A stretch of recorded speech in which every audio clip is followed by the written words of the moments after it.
മലപ്പുറം ജില്ലയിലെ എടരിക്കോട് പഞ്ചായത്തിൽ പുതുപ്പറമ്പ് എന്നറിയപ്പെടുന്ന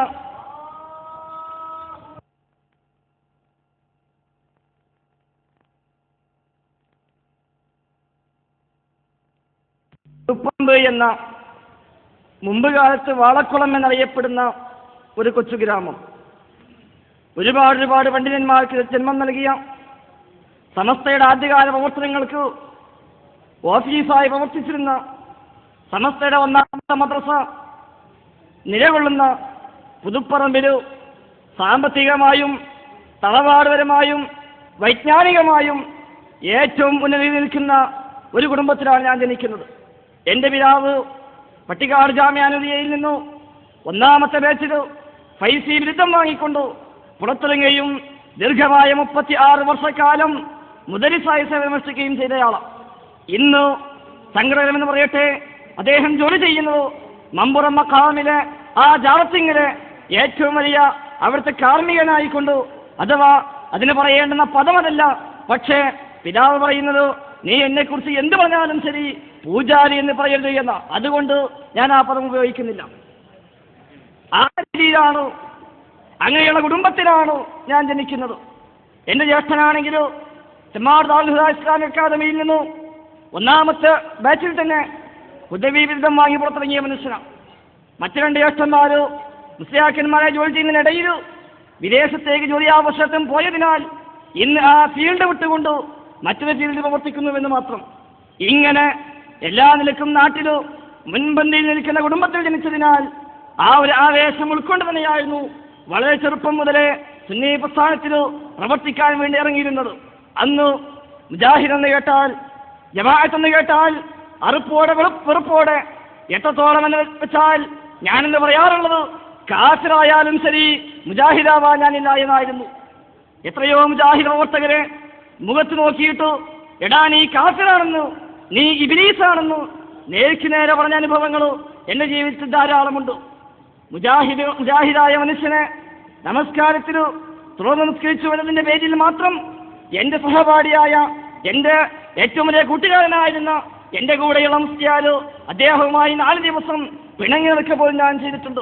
ഞാൻ ഓർത്തുപോകുന്നത് ആ കാലത്ത് വേങ്ങരക്കടുത്തുള്ള അച്ഛനമ്പലം എന്ന സ്ഥലത്ത് ഒരു മുജാഹിദ് പള്ളിയിൽ അറിയാതെ ജുമുഅക്ക് പെട്ടുപോവുകയാണ്.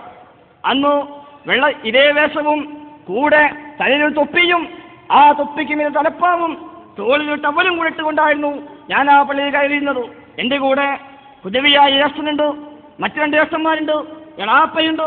ഇങ്ങനെ ഞങ്ങൾ ഒന്നിച്ച് ഒരു യാത്ര മധ്യയാണ് മുജാഹിദ് പള്ളിയിൽ കയറാൻ ഇടവരുന്നത്. മുജാഹിദ് പള്ളിയാണെന്ന് എനിക്കറിയില്ല, പക്ഷെ എൻ്റെ ജ്യേഷ്ഠൻ അറിയാം. അദ്ദേഹം എന്നെ ഒന്ന് പരീക്ഷിക്കാൻ വേണ്ടി തന്നെയാണ് കയറ്റിയതെന്നാണ് ഞാൻ മനസ്സിലാക്കുന്നത്. അവിടെ ചെല്ലുമ്പോൾ ഞാൻ കാണുന്നത് വളരെ ലളിതമായ വേഷത്തിൽ, അഥവാ വെള്ളത്തുണിയും കുപ്പായവും ഇട്ടു തലയിലിട്ട പോലെ മാത്രം ഇട്ടു മിമ്പറിൽ കയറി മലയാളത്തിൽ പ്രസംഗിക്കുന്ന ഒരു മനുഷ്യനെയാണ്. അതുവരെ കണ്ട് പരിചയമുള്ളത് ഒരുപാട് വേഷവിധാനങ്ങളോടുകൂടി ആ മിമ്പറിലേക്ക് കയറിയിട്ട് അറബിയിൽ ഖുത്ബ നിർവഹിക്കുന്ന ഖതീബുമാരെ കണ്ട് ശീലിച്ച എനിക്ക് ഇതൊരിക്കലും ഉൾക്കൊള്ളാൻ സാധിച്ചില്ല. അന്ന് കൂടെയുള്ള ഓരോരുത്തരോട് ഞാൻ ചോദിച്ചു, ഇറങ്ങിപ്പോകുകയല്ലേ, തയ്യാറുണ്ടോ ചോദിച്ചപ്പോൾ എൻ്റെ ജ്യേഷ്ഠന്മാരെൻ്റെ വാപ്പയും അടക്കം പറഞ്ഞത് എടാ കയറിപ്പോയില്ലേ, ഇനെങ്ങനെ ഇറങ്ങിപ്പോവാന്ന്. ഏതായാലും സുന്നത്ത് ജമാഅത്തിന് ആവേശം ഉൾക്കൊണ്ട എനിക്ക് അവിടെ ഇരിക്കാൻ സാധിച്ചില്ല. ഞാൻ അവസാനം തീരുമാനിക്കുന്നത് രണ്ടാമത്തെ ഖുത്ബ അറബിയിലാണെങ്കിൽ ഇവിടെ ഇരിക്കാം, അതല്ലെങ്കിൽ ഇരിക്കുന്ന പ്രശ്നമില്ല എന്ന് തീരുമാനമെടുത്തുകൊണ്ട് കാത്തിരിക്കുകയാണ്. രണ്ടാമത്തെ ഖുത്ബക്ക് ഖതീബ് കയറിയിട്ട് അൽഹംദുലില്ലാ എന്ന് പറയുമ്പോൾ എൻ്റെ മനസ്സിലും അൽഹംദുലില്ലാ ഇത് അറബിയിൽ തന്നെയാണ് എന്ന വിചാരമാണ്. പക്ഷെ അതങ്ങ് കഴിഞ്ഞു, ഇയാൾ വീണ്ടും തുടങ്ങി മലയാളത്തിൽ. ഇത് കേട്ടു ഏകദേശം 3-4 മിനിറ്റ് കൊണ്ട് രണ്ടാമത്തെ ഖുത്ബ കഴിഞ്ഞു ഇഖാമത്ത് വിളിക്കുകയും ചെയ്തു. പിന്നെ ആലോചിച്ചിരുന്നില്ല, അവിടെ ജുമുഅക്ക് കൂടാതെ ഇറങ്ങിപ്പോന്നിട്ട് വീട്ടിൽ വന്ന് ളുഹ്ർ നമസ്കരിക്കുകയാണ് ചെയ്തത്. പിന്നീട് അൽഹംദുലില്ലാ അതേ പള്ളിയിൽ പോയി 2 ഖുത്ബ നിർവഹിക്കാനുള്ള അവസരം പടച്ചിറപ്പിലേക്ക് നൽകുകയുണ്ടായി. പറഞ്ഞു വന്നത് അന്ന് മുജാഹിദ് എന്ന് കേട്ടാൽ, മുജാഹിദ് പ്രസ്ഥാനം എന്ന് കേട്ടാൽ അങ്ങേയറ്റം തെറ്റിദ്ധാരണയോടുകൂടി നടന്നിരുന്ന ഒരു കാലമായിരുന്നു. പക്ഷേ സാധാരണ മുസ്ലിയാക്കന്മാരിൽ നിന്ന് വ്യത്യസ്തമായി അന്നും സത്യത്തിന്റെ കൂടെ നിൽക്കണമെന്ന താല്പര്യമായിരുന്നു ആ സീരിയൽ ഇറങ്ങാൻ എന്നെ പ്രേരിപ്പിച്ചത്. അതല്ലാതെ ഇതുമൂലം വരുമാനമുണ്ടാക്കണമെന്നോ, ഇതുമൂലം സമൂഹത്തെ പറ്റിക്കണമെന്നോ, ഇതുമൂലം എന്തെങ്കിലും ഭൗതിക നേട്ടങ്ങൾ നേടണമെന്നോ താല്പര്യമില്ലാതെ.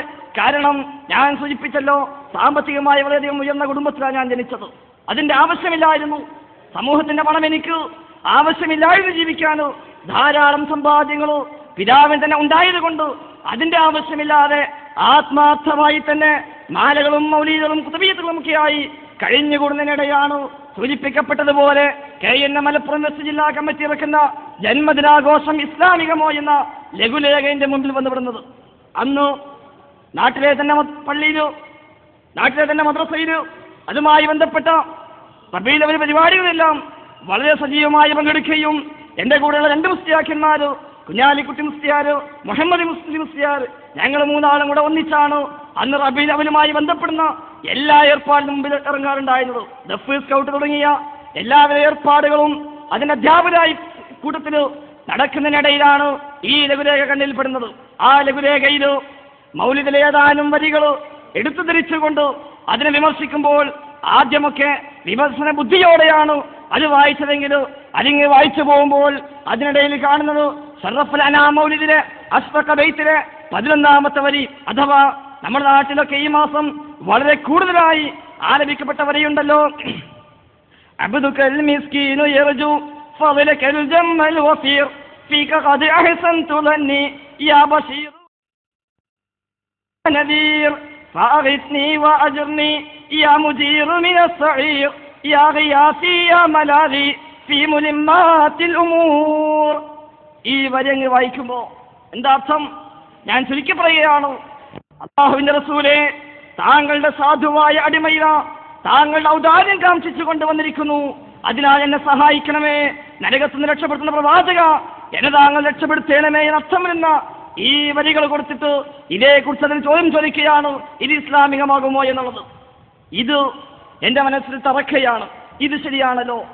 അല്ലാഹുവിന്റെ റസൂലിനെ വിളിച്ചുകൊണ്ട് പ്രവാചകരെ താങ്കളുടെ അടിമ എന്ന് പറയുന്നത് ഇസ്ലാമിക തെറ്റാണെന്ന് എൻ്റെ മനസ്സിൽ തോന്നുകയും എന്നാലും മൗലിദാണല്ലോ എന്ന് കരുതി സമാധാനിക്കുകയും ചെയ്തുവെങ്കിലും രാത്രി കിടന്നിട്ട് ഉറക്കം വരുന്നില്ല. അങ്ങനെ ആ മൗലിദിനോടുള്ള അമിതമായ സ്നേഹം നഷ്ടപ്പെടാൻ അത് ഇടയാകുകയും പിന്നീട് ഇതിനുള്ള പോംവഴി എന്താണെന്ന് ആലോചിക്കുകയുമാണ് ചെയ്യുന്നത്. അതിനിടയിലാണ് പിന്നെ മനസ്സിലേക്ക് വരുന്നത്, ഏതായിരുന്നാലും മൗലിദ് പ്രവാചന കാലത്തുള്ളതല്ലോ, അത് പിന്നീട് പലരും ഉണ്ടാക്കിയതാണല്ലോ എന്ന് കരുതി നമ്മളതങ്ങ് ശരിയാക്കിയാൽ മതി എന്നാണ് പിന്നെ വിചാരിച്ചത്. ഉണ്ടാക്കിയ ആൾക്ക് തെറ്റുപറ്റിയെങ്കിൽ നമ്മൾ ശരിയാക്കിയാൽ മതിയല്ലോ. അങ്ങനെ ശരിയാക്കാനുള്ള ശ്രമമായി. പിന്നീട് മൗലിദിന് പോകുമ്പോൾ ഞാനവിടെ മാറ്റി ചൊല്ലാൻ തുടങ്ങി. അബ്ദുകൽ മിസ്കീനു യർജു ഫളലകൽ ജമ്മൽ വഫീർ ഫീക ഖദ് അഹ്സൻതു ലന്നി യാ ഗഫൂറു യാ റഹീം യാ ബശീറു യാ നദീർ എന്ന അല്ലാഹുവിന്റെ റസൂലിന്റെ 2 വിശേഷണങ്ങളും അത് മാറ്റിവെച്ചിട്ട് പകരം യാ ഗഫൂറു യാ റഹീം എന്ന് ഗഫൂറും റഹീമുമായവനെ എന്ന് വിളിച്ചുകൊണ്ട് ഈ അബ്ദുക എന്ന പ്രയോഗം അള്ളാഹുവിനോടാക്കാൻ വേണ്ടി ശ്രമിക്കുകയാണ് പിന്നീട് ഞാൻ ചെയ്തത്. പിന്നെ മൗലിദിന് പോകുമ്പോൾ അങ്ങനെയാ ചൊല്ലാറുണ്ടായിരുന്നത്. പക്ഷേ ഇങ്ങനെയാണെങ്കിലും മനസ്സിന് സംശയം, സംഗതി ഒരു വരിയാണെങ്കിലും വഹാബികൾ പറയുന്നിടത്തുണ്ടല്ലോ, അപ്പൊ ഇനിയും അങ്ങനെ ഉണ്ടാകുമോ? അങ്ങനെ പിന്നീട് വൈകുന്നേരം വീടുകളിൽ വന്നാൽ മൗലിദിന്റെ കിതാബെടുത്തു അതിങ്ങനെ തലയ്ക്കുന്ന പരിശോധിക്കലായി പണി. പരിശോധിക്കുമ്പോഴാണ് ഞെട്ടിക്കുന്ന സത്യം ഞാൻ മനസ്സിലാക്കുന്നത്. 4 വഴി താഴോട്ടങ്ങ് പോയാൽ അവിടെ കാണാം ഖത്തുയാ ജദ്ദൽ ഹുസൈൻ, ഹുസൈൻ എന്നവിടെ പിതാമഹൻ പ്രവാചകനാണെന്ന കാര്യത്തിൽ സംശയമില്ല. ഇപ്പോൾ ആ പ്രവാചകനെ വിളിച്ചുകൊണ്ടാണ് യാ ഗഫൂറു യാ റഹീം എന്ന് വിളിക്കുന്നത് എന്നാലോചിച്ചപ്പോൾ അതിലും വലിയ ബേജാറ്. ഏതായാലും ശരി, ആ വരി അങ്ങ് വേണ്ടെന്ന് വെച്ചു. കൂട്ടത്തിൽ പറയട്ടെ, എൻ്റെ കൂടെ ഞാൻ സൂചിപ്പിച്ചിരുന്ന ആ 2 മുസ്ലിയാക്കന്മാരും ഈ ആശയം ഉൾക്കൊള്ളുകയും അവരും ഇങ്ങനെ ഈ ഒരു ഇതിൽ കുടുങ്ങിയിട്ട് മൗലിദിനൊക്കെ പോകുമ്പോൾ പിന്നെ ഇങ്ങനെ പിറകോട്ട് മാറി നിൽക്കുക, ചെല്ലാൻ പറഞ്ഞാൽ ചെല്ലുന്നില്ല. ഇങ്ങനെയുള്ള സംശയങ്ങളായപ്പോൾ അവിടുത്തെ ശാഖ SSF ഞങ്ങൾ തിരിച്ചു കൊണ്ടുവരാൻ വേണ്ടി, ഞങ്ങൾ സംശയം അകറ്റാൻ വേണ്ടി ഒരു മതപഠന ക്ലാസ് സംഘടിപ്പിക്കുകയാണ്. സെൻസിങ്ങിന് chief editor advocate AK Ismail Wafa വന്നിട്ട് ക്ലാസ് എടുക്കുകയും ആ ക്ലാസ്സിന് ശേഷം ഇസ്മായിൽ വഫയുമായി പുതുപ്പറമ്പിലെ SSFന്റെ ഓഫീസിൽ വെച്ച് 1 മണിക്കൂറോളം ചർച്ച ചെയ്യുകയും ചെയ്തപ്പോൾ ആ ചർച്ചയിൽ നിന്നും എനിക്ക് ബോധ്യപ്പെട്ടു മുജാഹിദ് പ്രസ്ഥാനമാണ് ശരി എന്നുള്ളത്. അഥവാ എന്നെ മുജാഹിദ് പ്രസ്ഥാനത്തിലേക്ക് ആകർഷിച്ചത് മൗലിദാണെങ്കിൽ മുജാഹിദ് പ്രസ്ഥാനത്തിൽ എന്നെ ഉറപ്പിച്ചത് AK ഇസ്മായിൽ വഫയാണ്. 1 മണിക്കൂർ നേരം അയാളുമായി നടത്തിയ ചർച്ചയിൽ അയാൾ എനിക്ക് ബോധ്യപ്പെടുത്തുന്നു ഇതാണ് ശരി. അവസാനം അയാൾ പറഞ്ഞത്, നിങ്ങൾ പക്ഷേ എന്നെക്കാൾ ഓതിയിട്ടുണ്ടാവുന്ന, എനിക്ക് മിസ്കാത്ത് വരെ ഓതിയ ഇൽമേ ഉള്ളൂ, ശേഷം ഞാൻ പുസ്തകം വായിച്ച ഇൽമാണ്, നിങ്ങൾ പക്ഷെ എന്നെക്കാളും ഓതിയിട്ടുണ്ടാവാം. അതുകൊണ്ട് നിങ്ങളുടെ ഈ ചോദ്യത്തിന് മറുപടി പറയാൻ ഞാൻ തയ്യാറല്ല എന്ന്. ഞാൻ ചോദിച്ച ചോദ്യം, ഇയാളുടെ പ്രസംഗത്തിൽ ഇയാൾ പറഞ്ഞിരുന്നു മുജാഹിദിനെ തുടരാൻ പാടില്ല, കാരണം മുജാഹിദിന്റെ നമസ്കാരത്തിന് ഷർത്തും ഫർളുമില്ല എന്ന്. അപ്പൊ ഞാൻ ചിന്തിച്ചു, നമ്മൾ മദ്രസയിൽ പഠിച്ചത് 14 ഫർളാണ്. ഫാത്തിഹ, റുക്കൂ, സുജൂദ് തുടങ്ങിയ 14 ഫർളാണ് പഠിച്ചത്. ആ ഫർള് മുജാഹിദിന് ഇല്ല എന്നപ്പോൾ ഇയാൾ പറഞ്ഞത്. അതേതായാലും ശരിയല്ല. അപ്പൊ തന്നെ അയാളുടെ ഒരു മാനസികമായ അകൽച്ച തോന്നി. ഞാൻ വെറുതെ എഴുതി കൊടുത്തു, ഇങ്ങനെയാണെങ്കിൽ ചില സ്ഥലങ്ങളിൽ 2 വിഭാഗം സുന്നികൾ പരസ്പരം തുടരാതിരിക്കുന്നുണ്ട്, ഇതിന് വല്ല കാരണവുമുണ്ടോ എന്ന. അതിന്റെ പേരിലാണ് 1 മണിക്കൂറോളം ചർച്ച നടന്നത്. അവസാനം അയാൾ പറഞ്ഞത്, ഞാൻ മിസ്കാത്ത് വരെ ഓതിയിട്ടുള്ളൂ, അത് എനിക്ക് വിശദമായി പറയാൻ സാധ്യമല്ല, ഒറ്റവാക്കി ഉത്തരം പറയാൻ ചോദ്യമുണ്ടെങ്കിൽ ചോദിക്കാമെന്ന. അപ്പൊ പിന്നെ ഞാൻ പറഞ്ഞു, നിങ്ങൾക്ക് അത്യാവശ്യം വിവരമുണ്ടെന്ന് കരുതിയിട്ടാണ് ഞാൻ വന്നത്, വിവരമില്ലെങ്കിൽ പിന്നെ ഇങ്ങോട്ട് ചോദിക്കാൻ ചോദ്യമില്ല എന്നും പറഞ്ഞ് ഓഫീസിൽ നിന്ന് ഇറങ്ങിപ്പോരുക ചെയ്തത്. അതോടുകൂടി പിന്നെ അവിടുത്തെ AP വിഭാഗത്തിന് അത് വലിയ തിരിച്ചടിയായി മാറി. EK വിഭാഗം ഇത് പ്രചരിപ്പിക്കുകയും ഇവിടെ വലിയ നേതാവ് വന്നിട്ട് ഒന്നുമല്ലാത്ത ഒരു ചെറുക്കന്റെ മുമ്പിൽ വന്നിട്ട് ഇങ്ങനെ പതറിപ്പോയി എന്ന് EK വിഭാഗം പ്രചരിപ്പിച്ചപ്പോ പിന്നെ AP വിഭാഗത്തിന്റെ ശ്രമം എന്റെ പിതാവിനെ എനിക്കെതിരെ തിരിക്കാനായിരുന്നു. പിതാവിന് അഡ്രസ് ഇല്ലാത്ത കത്തുകളും അതുപോലെ വിവരങ്ങളുമൊക്കെ ഇവിടുന്നുമൊക്കെ ആയിട്ട് നൽകുകയും അങ്ങനെ പിതാവിനെ ദേഷ്യം പിടിപ്പിച്ചിട്ട് എന്നെ പുകച്ച് പുറത്തു ചാടിക്കാനുള്ള ശ്രമമാണ് പിന്നീട് നടക്കുന്നത്. പിതാവിനോട് പറഞ്ഞു, നീ മുജാഹിദിന്റെ അഖീദയിൽ ഉറച്ചു നിൽക്കുന്നുവെങ്കിലോ നമ്മൾ തമ്മിൽ ഇനി ബന്ധമില്ല എന്ന് പറഞ്ഞപ്പോ ഞാൻ പറഞ്ഞു, ഇല്ല വാപ്പ, എനിക്ക് മുജാഹിദിന്റെ അഖീദ ഇല്ല, ഞാനിപ്പോഴും സുന്നിയാണ്, മുജാഹിദിന്റെ അഖീദ എന്താണ് എന്ന് താങ്കൾ പറഞ്ഞു വരികയാണെങ്കിൽ ഞാൻ മാറാമെന്ന് പറഞ്ഞപ്പോ അദ്ദേഹം അതിനൊന്നും തയ്യാറില്ലാതെ, ഈ നിലപാടാണെങ്കിൽ നമ്മൾ തമ്മിൽ ഇനി ബന്ധമില്ല, നിനക്കെന്നെ കാണാൻ, എന്നെ തൊടാൻ, മരിച്ചാൽ മയ്യത്ത് പോലും കാണാൻ എനിക്ക് സമ്മതമില്ല എന്ന് പറഞ്ഞുകൊണ്ട് പിതാവ് പ്രഖ്യാപിച്ചപ്പോ, ശരി വാപ്പ, ഉമ്മയും വാപ്പയും ഇല്ലെങ്കിൽ എനിക്ക് അള്ളാഹു ഉണ്ടാകുമെന്ന് പറഞ്ഞപ്പോ, നിനക്ക് അള്ളാഹു ഉണ്ടാകുമ്പോ നിനക്ക് കാണാമെന്ന് പറഞ്ഞുകൊണ്ട് വാപ്പ പുറത്താക്കിയപ്പോ 3.5 വർഷമായി വീട്ടിൽ നിന്ന് ഇറങ്ങി വന്നു വാപ്പയുമായി യാതൊരു ബന്ധവുമില്ലാതെ ഇന്ന് വാപ്പ ഇല്ലാത്ത സമയത്ത് വീട്ടിൽ കയറി ഉമ്മയെ കണ്ടുപോഴുന്നുവെന്നല്ലാണ്ട്, എന്നാലും ശരി ഈ സത്യം തുറന്നു പറയാൻ അവസരമുണ്ട്, അതിനുള്ള ഒരു ഭാഗ്യമുണ്ട് എന്നതിനാൽ അങ്ങേയറ്റം സംതൃപ്തനാണ്.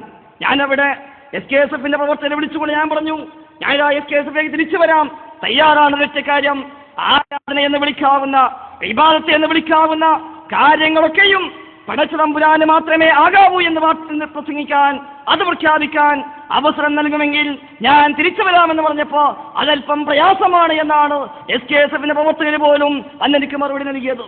ഇബാദത്ത് എന്ന് വിളിക്കാവുന്ന കാര്യങ്ങൾ പടച്ചറബിന് മാത്രമേ ആകാവൂ എന്ന് പ്രഖ്യാപിക്കാൻ പറഞ്ഞാൽ അത് പ്രയാസമാണെങ്കിൽ എനിക്ക് ആ പ്രസ്ഥാനത്തിൽ നിൽക്കാൻ സാധ്യമല്ലെന്ന് പ്രഖ്യാപിച്ചുകൊണ്ട് ഇറങ്ങിപ്പോന്നുവെങ്കിൽ അള്ളാഹുവിന്റെ അനുഗ്രഹത്താൽ അന്ന് 4 or 5 പ്രവർത്തകർ മാത്രമുണ്ടായ അന്നാട്ടിൽ എനിക്ക് ഒരു പള്ളി നിർമ്മിക്കാൻ, ഒരു മദ്രസ സ്ഥാപിക്കാൻ അള്ളാഹു തൗഫീഖ് നൽകുകയാണ്.